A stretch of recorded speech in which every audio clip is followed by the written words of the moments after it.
ukimubona nawe byagutera kumwibazaho. Uyu mukobwa ntagira uko asa, aratambuka bamwe bakarangara.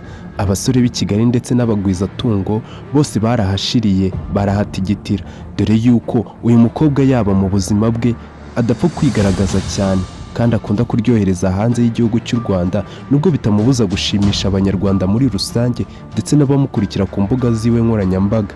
Reka nze mubwire ibye, mubwire icyo akunda, icyo yanga ndetse n'uwo ari we. Ibuka gukora subscribe kuri iyi channel yanjye maze unshyigikire uneze imbere.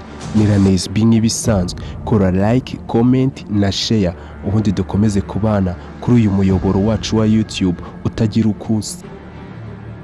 Catherine Bashabe ni umujejetafaranga, yavutse ku itariki 9 z'ukwezi kwa 9 mu 1990.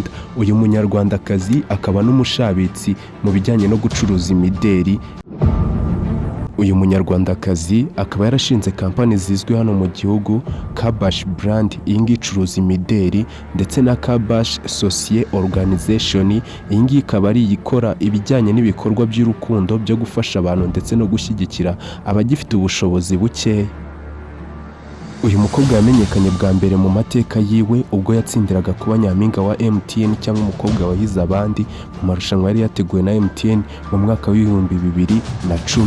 Ndetse uyu mukobwa yaje gutsindira kuba nyampinga wahize abandi mu karere ka Nyarugenge. Uyu nguyu yahatambutse yemye kubera ubwiza, uburanga, imiterere yiwe ndetse n'umuco n'indangagaciro ziwe. Muri 2012 nuko yegukana ikamba ryo kuba nyampinga wa Nyarugenge. Muri 2010 yaje kuba ambasaderi wa MTN cyangwa sosiyete ya MTN. Uyu mukobwa kandi mu gihe kiwe yararangije amashuri ya segonderi, yaje gutanga serivisi zo protocole cyangwa serivisi zijyanye no gufasha abantu no kubakira muri Ferugasi cyangwa muri MTN ubwayo. Muri 2011 uyu mukobwa yaje kubona akazi ko kwamamaza ibicuruzwa bya farumasi ya Lake, nyuma y'igihe kisaga imyaka 2 yari amaze ari umukozi wo muri iyo farumasi.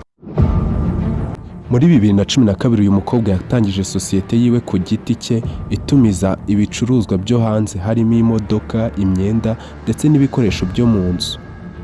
Uyu mukobwa kandi yahisemo gukurikiza inzozi ziwe zo mu bwana, dore yuko mu mwaka w'2013 aribwo yaje gushinga inzu yiwe y'imideri ya Kabash cyangwa ifite izina rya Kabash Brand.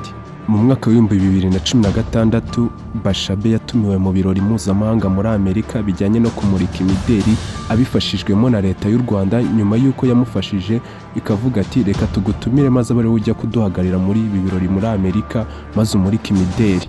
Nuko Bashabe ajya kumurika ibikorwa byiwe muri Amerika, dore yuko yari amaze gushinga Kabash Brand. Muri 2017 yateguye ibirori atumiramo abahanzi, maze ubundi amafaranga yakusanyijwe muri ibyo birori ayifashisha atera inkunga cyangwa afasha abana basaga 500 b'abanyeshuri mu Rwanda. Muri 2018 uyu mukobwa nibwo yahise ashyiraho Kabash Care igomba kuzajya ifasha abantu batishoboye cyangwa abanyeshuri bakennye mu myigire ndetse no mu mibereho yabo. Uyu mukobwa utaragiye kure y'amarangamutima ya football, dore yuko uyu mukobwa yigeze kuvugwa mu nkuru y'uko akundana na Sadio Mane, akaba ari igikomerezwa mu mupira wa ruhago. Aha ni muri 2019 ubwo yagaragaye mu mujyi wa Liverpool ndetse akagaragara yagiye no kuri match ya Liverpool, bikitirirwa yuko ashaka kuba akundana na Sadio Mane. Byagiye bibica biracika ku mbuga zina iwacu mu Rwanda. Twigire mu buzima bwite bw'uyu mukobwa udasiba kugaragaza kuri social media yuko akunda kwishima kandi akunda gutemberera ku mazi, dore yuko video ziwe nyinshi zikunda kumugaragaza yagiye ku mazi, cyane cyane ku biyaga bya za Dubai. Uyu mukobwa akunda gutwara ubwato, dore yuko aricyo kimunezeza cyane. Gusa si ibyo gusa, dore yuko akunda gutemberana n'inshuti ziwe za hafi bakajya kurya ubuzima iwabo w'isi nshya, isi iteye nka paradizo ku mucanga w'Abarabu, aho ni muri Arabia Saudite cyangwa muri Dubai. Si ibyo gusa, dore yuko atahwemye no kugaragaza yuko akunda football, kuko hari video zimugaragaza ari muri stade ya Emirates yagiye kureba match ya Arsenal, kandi ukabona yishimye yanaryohewe, ari nakari no kwamamaza Visit Rwanda.